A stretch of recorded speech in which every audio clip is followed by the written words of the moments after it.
ഇന്ന് നമുക്ക് ശരിക്കും സംസാരിക്കേണ്ടത് എന്താണെന്ന് വെച്ച് കഴിഞ്ഞാൽ നമ്മുടെ ഇന്ത്യൻ വുമൻ ക്രിക്കറ്റ് ടീം ഈ 2025 വേൾഡ് കപ്പിൽ ആദ്യമായിട്ട് കിരീടം നേടിയ ആ മഹാവിജയത്തെക്കുറിച്ചാണ്.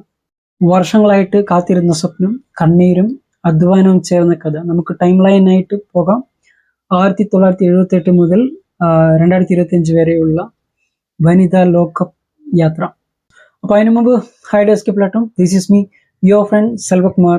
അപ്പോൾ നിങ്ങൾ നമ്മുടെ എസ്കേ പ്ലാറ്റോണിൽ അംഗമല്ല എങ്കിൽ നമ്മുടെ ചാനൽ സബ്സ്ക്രൈബ് ചെയ്ത് അംഗമാകാം. പിന്നെ താഴെ ഒരു ബെല്ലൈക്കൺ ഉണ്ട്, അതൊന്ന് ക്ലിക്ക് ചെയ്ത് കഴിഞ്ഞാൽ നമ്മളിടുന്ന ഓരോ വീഡിയോസും നിങ്ങളെ എത്തിക്കുന്നതിന് തീർച്ചയായിട്ടും യൂട്യൂബിൽ ആൽഗോരിതം സഹായിക്കുന്നതാണ്. So just do it. Okay, ചെയ്തില്ല ഗൈസ്. അപ്പോൾ നമുക്ക് സ്റ്റാർട്ട് ചെയ്യാം. ഫ്രണ്ട്സ്, ഇന്ത്യൻ വുമൻ ക്രിക്കറ്റ് ടീമിന്റെ തുടക്കം എപ്പോഴാണെന്ന് നിങ്ങൾക്കറിയാമോ? 1970-കളിലാണ് ആദ്യമായിട്ട് ഈ അന്താരാഷ്ട്ര തലത്തിലുള്ള മത്സരങ്ങളിൽ കളിക്കാനായിട്ട് ടീം കളം തന്നെ കാണുന്നത്. 1978 ഇന്ത്യയിൽ തന്നെയായിരുന്നു വനിതാ ലോകകപ്പ് കളി നടന്നത്. പക്ഷെ അന്ന് നമ്മുടെ ഇന്ത്യൻ ടീം എന്ന് പറയുന്നത് അത്ര വലിയ ശക്തമായിരുന്നില്ല.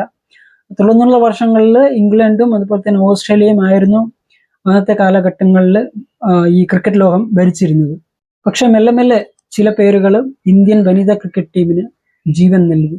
മിഥിലി രാജ്, ജലൻ ഗോസ്വാമി, ഹർമൻപ്രീത കൗർ, സ്മൃതി മന്ദാന എന്നിങ്ങനെ തുടങ്ങിയ ആൾക്കാർ. ഇവരായിരുന്നു ശരിക്കും പറഞ്ഞാൽ ഇന്ത്യൻ ടീമിന് ഒരു വഴികാട്ടിയായിട്ട് നമുക്ക് എടുത്ത് പറയേണ്ട ആൾക്കാർ എന്ന് പറയുന്നത്. 2005 വേൾഡ് കപ്പ് കളി നടന്നു. അന്നാണ് ഇന്ത്യ ആദ്യമായിട്ട് ഫൈനലിൽ എത്തുന്നത്. അന്ന് ഇന്ത്യൻ ടീമിനെ നേതൃത്വം നൽകിയതെന്ന് വെച്ച് കഴിഞ്ഞാൽ മിഥിലി രാജ് ആയിരുന്നു. അന്ന് ഓസ്ട്രേലിയക്കെതിരെ പൊരുതി, ബട്ട് അന്ന് ഓസ്ട്രേലിയ കപ്പെടുത്തു.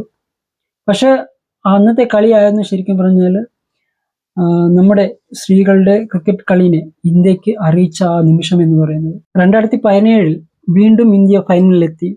അന്ന് ലോർഡ്സിൽ നടന്ന ആ ഫൈനൽ നമുക്കിന്നും ഓർമ്മയുണ്ട്. ഹർമൻപ്രീത് കൗറിന്റെ 171 റൺസ് എന്ന് പറയുന്നത് ഇന്നും ഒരു ലെജൻഡറി ഇന്നിങ്സ് ആണ്. പക്ഷെ അന്ന് ട്രോഫി മറ്റൊരാളുടെ ആയിട്ട് മാറി. ഇതെല്ലാം കണ്ടിട്ട് ഒരു ചോദ്യം, ഇന്ത്യൻ വനിതാ ക്രിക്കറ്റ് ടീം എപ്പോഴാണ് ഒരു വേൾഡ് കപ്പ് നേടുക? അന്ന് ചോദിച്ചവർക്കാണ് ഇന്നത്തെ ഉത്തരം എന്ന് പറയുന്നത്. 2025 നവംബർ 2 നവി മുംബൈയിൽ DY പാറ്റിൽ സ്റ്റേഡിയം നിറഞ്ഞിരിക്കുന്നു. ഇന്ത്യ മുഴുവൻ ടീമിന് മുന്നിൽ. ഫൈനൽ മത്സരം India versus south Africa. India ആദ്യം ബാറ്റ് ചെയ്തു. ഷഫാലി വർമ്മ, വെറും 21 വയസ്സുകാരി, 87 റൺസാണ് 78 പന്തുകളിൽ നേടിയത്. വെറും 6ഉം 4ഉം ഒക്കെ ആയിരുന്നു.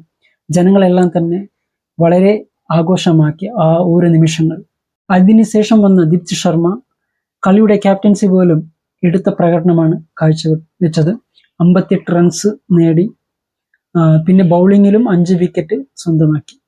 ഇന്ത്യ 50 ഓവറിൽ 7 വിക്കറ്റിന് 298 റൺസാണ് നേടിയത്.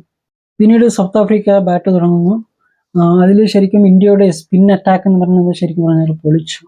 45.3 ഓവറിൽ 246 റൺസുകൾ നേടി സൗത്ത് ആഫ്രിക്ക പുറത്താവുകയാണ് ചെയ്യുന്നത്.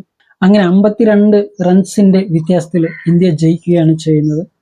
പിന്നെ ആ നിമിഷം ഹർമൻപ്രീത് കൗർ കപ്പ് ഉയർത്തുമ്പോൾ എല്ലാവരും ചേർന്നിട്ട് പരസ്പരം ആലിംഗനം ചെയ്യുന്ന ആ കാഴ്ചയാണ് നമുക്ക് കാണാനായിട്ട് സാധിക്കുന്നത്. അങ്ങനെ വർഷങ്ങളായി കാത്തിരുന്ന maiden world cup title India സ്വന്തമാക്കുകയാണ് ചെയ്യുന്നത്. അങ്ങനെ സോഷ്യൽ മീഡിയ പൊട്ടിത്തെറിച്ചു. വുമൻ ഇൻ ബ്ലൂ ഹാഷ്ടാഗും അതുപോലെ തന്നെ വേൾഡ് ചാമ്പ്യൻ ഹാഷ്ടാഗും ട്രെൻഡായി. തുടർന്ന് പ്രധാനമന്ത്രി മുതൽ എല്ലാ താരങ്ങളും അഭിനന്ദനങ്ങൾ നൽകി. മിഥിലി രാജ് ട്വീറ്റ് ചെയ്തു, finally we did it, the dream has come true. Cricket ലോകം പറഞ്ഞു, ഇതാണ് പുതിയ ഇന്ത്യ, സ്ത്രീകൾ മുന്നിൽ നിൽക്കുന്ന പുതിയ ഇന്ത്യ. ശരിക്കും ഇത് വെറുമൊരു കിരീടമല്ല കേട്ടോ, വനിതാ ക്രിക്കറ്റിന്റെ സ്വാതന്ത്ര്യ പ്രഖ്യാപനമാണിത്. ഇനി മുതൽ കുട്ടികൾ പറയും എനിക്ക് ഷഫാലിയാകണമെന്ന്. ഇതെല്ലാം ഈ ഒരു ഒറ്റ ടീമിന്റെ വിയർപ്പാണ്. അവസാനം നമ്മൾ പറയേണ്ടത് ഒന്ന് മാത്രമാണ്, ഇറ്റ് ഈസ് ജസ്റ്റ് ബിഗിനിങ്. 2025 ഈ ഒരു വിജയം എന്ന് പറയുന്നത് തീർച്ചയായിട്ടും ഇന്ത്യയിലെ വനിതകൾക്കൊരു ഇൻസ്പിറേഷനും അതുപോലെ തന്നെ കറേജും നൽകുന്ന ഒരു വിപ്ലവമാണിത്. അവരിനി ചോദിക്കില്ല എനിക്ക് ക്രിക്കറ്റ് കളിക്കാമോ എന്ന്. അവരിനി പറയും അടുത്ത ലോകകപ്പ് ഞാൻ നേടുമെന്ന്.